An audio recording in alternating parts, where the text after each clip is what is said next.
আমি রুই মাছের ঝোল করছি। ওর জন্য মশলা ধনিয়া আছে, জিরে আছে, আদা আছে, কয়েকটা গোলমরিচ আছে, কাঁচা লঙ্কা। এটা আমি আগে পিষে নেব।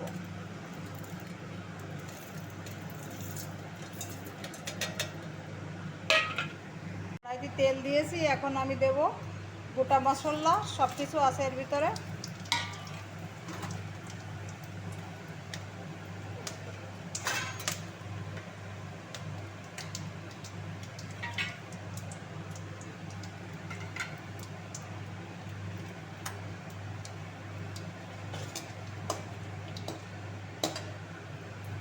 আজকের রান্নাটা একদমই আলাদা, পেঁয়াজ রসুন দিয়ে রান্না হবে। এর ভিতর পেঁয়াজ আছে, রসুন আছে।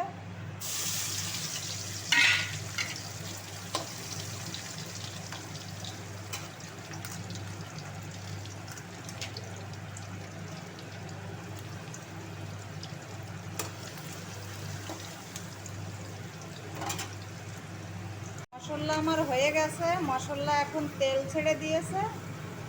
এখন আমি দেব হালকা একটু জল।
এখন আমি জল ডালছি।